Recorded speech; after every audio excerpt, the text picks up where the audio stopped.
नमस्कार, स्वागत है आपका मेरे सत्यमेव जयते चैनल में और मैं हूं डॉक्टर हरीश चंद्र लखेड़ा।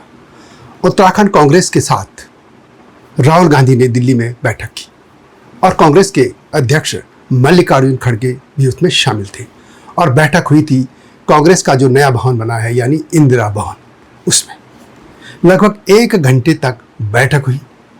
उस बैठक में क्या हुआ और ऐसा क्या हुआ कि इस बैठक के बाद अधिकतर कांग्रेसी, ये मैं कहूँगा कि 90% कांग्रेसी जो मीटिंग में थे वे मायूस होकर, उदास होकर उत्तराखंड लौट गए। सिर्फ हरक सिंह रावत दिल्ली में रुक गए। आखिर ऐसा क्या हुआ कि उत्तराखंड के कांग्रेसी मायूस होकर बाहर लौट गए? राहुल गांधी से वो क्या चाहते थे, यही मैं सब कुछ आपको विस्तार से बताने जा रहा हूं, क्योंकि किसी भी समाचार पत्र में मैं देख रहा था या जो सोशल मीडिया के प्लेटफॉर्म हैं उसमें कहीं भी ये खबर नहीं आई जो मैं आपको बताने जा रहा हूं। लेकिन आपसे अनुरोध है कि इस पूरी खबर को देखिएगा, अंत तक देखिएगा और चैनल को सब्सक्राइब करना न भूलना और मेरे हिमालय लोग यूट्यूब चैनल को भी देखिएगा, ये आपसे बिना अनुरोध है। तो बात करते हैं इस बैठक की। आपको मालूम है कि उत्तराखंड में 2027 में चुनाव होने, नई सरकार आनी है, यानी लगभग 1.5 साल भी नहीं बचा है। और इसमें ये जो बैठक थी ये बहुत महत्वपूर्ण थी।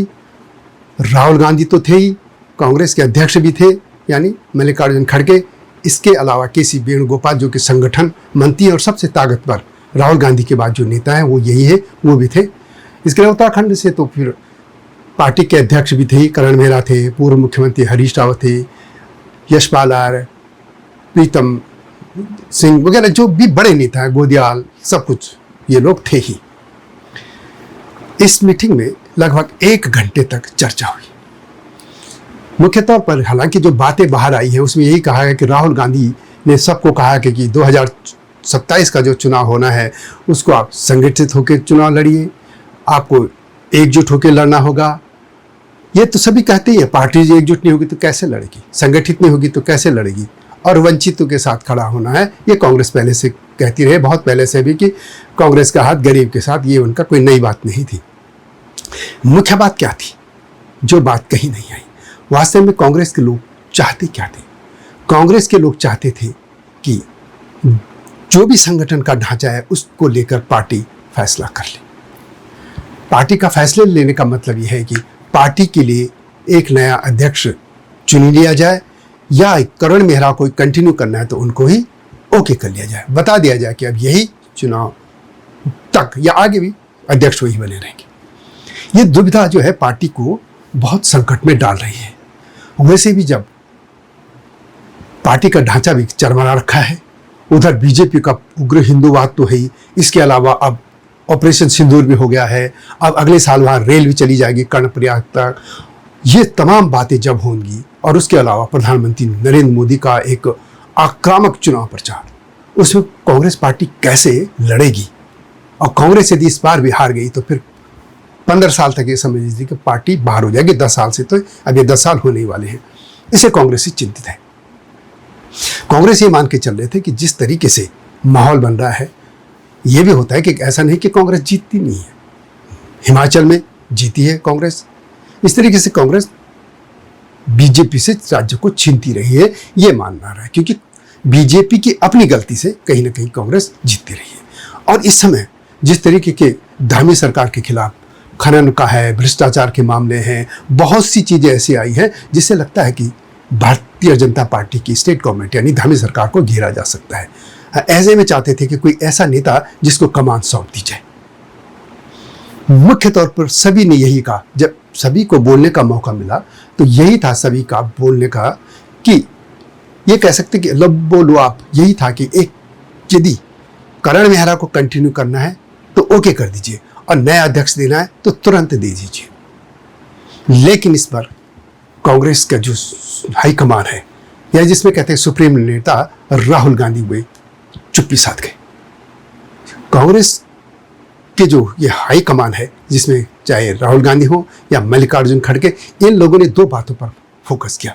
एक तो इनका ये कहना था कि ऑपरेशन सिंदूर पर जो पार्टी की लाइन है उसी पर चलना है, यानी मोदी सरकार से सवाल ही करने हैं जिसमें कि कितने जहाज गिरे या ट्रंप के सामने सरेंडर कर दिया, नरेंद्र सरेंडर, इस तरीके की बातें। और दूसरे वक्फ बोर्ड पे वही लाइन लेनी है, यानी इस जो बिल है उसके जो अब कानून बन चुका है उसके विरोध में उतरना है। जबकि उत्तराखंड में कांग्रेस को ये समझ लेना चाहिए था कि वहाँ पे वक्फ बोर्ड का इतनी कोई बड़ी भूमिका नहीं है। मुस्लिम आबादी भी जो है वहाँ बड़ी संख्या में, लेकिन वो अधिकतर उत्तर प्रदेश के भी मूलतः उनके जो वोटर आई कार्ड हैं या मतदान वो करते हैं या मतदाता हैं वो अधिकतर उत्तर प्रदेश के हैं, बड़ी संख्या। उत्तर प्रदेश के जो उत्तराखंड से जुड़ते इलाके उन वहाँ के अधिकतर लोग वो रहने वाले हैं, लेकिन बड़ी संख्या में अब जो तराई का क्षेत्र है या देहरादून या इधर इस जो पूरी बेल्ट जो उत्तर प्रदेश से मिलते हैं उसमें ही बड़ी संख्या में है बस। लेकिन पहाड़ हो या बाकी अधिकतर सीटों पर उनका कोई मतलब नहीं है। अब दोनों बातें, ऑपरेशन सिंदूर जिसमें उत्तराखंड पूरा फौजी बहुल है, पूरा फौजी वहाँ बहुत घर घर से है। गढ़वा रेजिमेंट, कुमाऊं रेजिमेंट, इसके अलावा पैरामिलिट्री है, बहुत से चीज़ें हैं। और 2-3 रेजिमेंट की तो वहाँ पे ही है। एक रुड़की में है इंजीनियरिंग वाला, दूसरा गढ़वाल राइफल का लैंसडन में, और कुमाऊं रेजिमेंट का रानीखेत में। और इसके अलावा पैरामिलिट्री फोर्स में है, असम राइफल में है, बहुत जगह ये लोग हैं।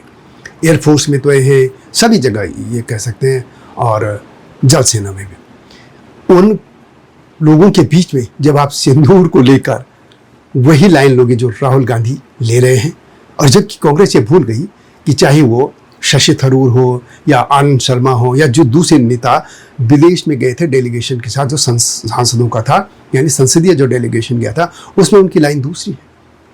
तो इसमें कांग्रेस का कहा होगा कि कांग्रेस का राहुल गांधी ने जो लाइन दे दी है उससे मुझे तो नहीं लगता कि कांग्रेस के वोट बैंक में इजाफा होने जा रहा इससे। अब इसी तरह वक्फ बोर्ड में, यदि वक्फ बोर्ड के जो ये कानून बना है वक्फ बोर्ड, उसमें इसी लाइन पे चली कांग्रेस तो उत्तराखंड में फिर इनका मुझे नहीं लगता कि इनको वोट मिलेंगे। वही जो थोड़ा बहुत जहां मुस्लिम सीटें हैं वहां पे इनको वो मिल जाएगा, लेकिन बाकी फिर इनके खिलाफ हो जाएगा। जिस चीज़ को हरीश रावत मिटा देना चाहते थे, क्योंकि पिछली बार कांग्रेस का हारने का मुख्य तौर पर 2 ही कारण थे दोनों बार।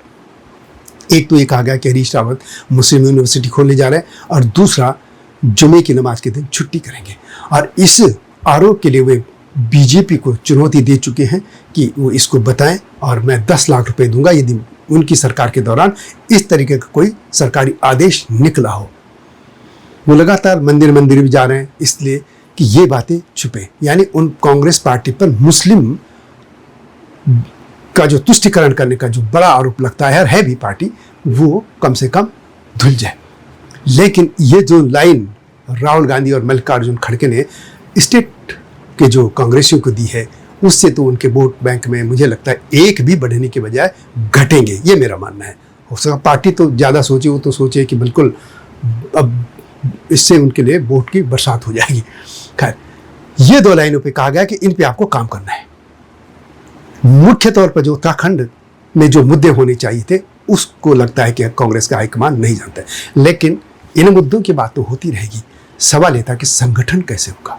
संगठन तभी तो बनेगा ना, पहले अध्यक्ष तो बना दीजिए, क्योंकि असम में भी चुना है और वहां उन्होंने बना दिया अध्यक्ष, और वे जगह बनने जा रहे हैं।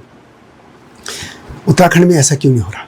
और यही बात मीटिंग में थी, और इससे जब राहुल गांधी या इन्होंने चुप्पी साध दी तो फिर कांग्रेसी मायूस हो गए। वो मायूस होकर उदास होकर वापस चले गए। लेकिन एक नेता हरक सिंह रावत दिल्ली में रुके। मैंने पहले वीडियो में बनाया था, आपको मालूम होगा, एक वीडियो जो मैंने पहले बनाया उसको आप देखिएगा, या फिर मैं उसको बता देता हूँ संक्षेप में कि वास्तव में जो राहुल गांधी के करीबी नेता है केसी वेणुगोपाल, वे चाहते हैं कि हरक सिंह को उत्तराखंड की कमान सौंपी जाए। लेकिन उनकी राह में सबसे बड़ा रोड़ा है हरीश रावत, क्योंकि हरीश रावत की सरकार को गिराने में या उन पर जो एक स्टिंग हुआ था उनका, इस तमाम जो भूमिका रही वो हरक सिंह रावत की सबसे आगे थी। तो हरक सिंह रावत उसके बाद बीजेपी चले गए थे, उसके बाद फिर वे कांग्रेस लौट आए। और यदि ऐसे व्यक्ति को कांग्रेस की कमान सौंपी जाती है तो फिर लगता नहीं कि हरीश रावत को फिर चुप बैठेगा। इससे कांग्रेस में और कलह बढ़ेगी। लेकिन वो दिल्ली में रुके हैं, और यही माना जा रहा है कि वेणुगोपाल कुछ इस खेल में करना चाहते हैं, क्योंकि वेणुगोपाल पर पहले भी आरोप लगते रहे हैं कि उन्होंने चाहे देवेंद्र यादव हो या दूसरे लोगों की एक ऐसी टोली बनाई जो उत्तराखंड के संगठन को पूरी तरह से बर्बाद कर गई। अब देखना होगा कि हरीश सिंह रावत क्या कर पाएंगे यदि उनको कमान सौंपी जाती है। वैसे तो ये है कि वो ऊर्जावान है और दबंग भी हैं, लड़ने भिड़ने वाले हैं लोगों की समस्याओं के लिए भी, और लेकिन उनका जो दल बदल का एक चेहरा है, स्टिंग द्वारा अपनी पार्टी को या अपनी पार्टी को ही तोड़ने का, यानी उनकी पार्टी तब कांग्रेस थी, तो इन तमाम जो आरोपों उन पे लगे हैं उनसे कांग्रेस के लोग कैसे उनके साथ हो पाएंगे या एक बड़ा वर्ग कैसे हो पाएगा, ये देखने की बात होगी। तो कुल मान के चलिए कि कांग्रेस की जो मीटिंग थी इसका नतीजा वही ढाक के 3 पात रहा। जैसी पार्टी पहले थी वैसी रहा। कांग्रेस हाईकमान से कोई ऐसा निर्देश नहीं मिल पाया, न उनको कोई इंडिकेशन कि उनको कोई नया अध्यक्ष ऊर्जावान मिलने जा रहा है। जबकि मैंने पहले कहा था 2 नाम आगे थे, एक तो प्रीतम सिंह और दूसरा गोदियाल।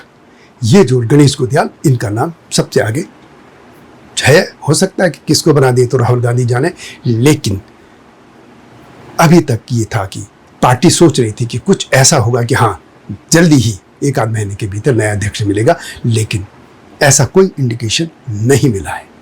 और इससे कांग्रेस के नेता उदास होकर, मायूस होकर उत्तराखंड लौट गए।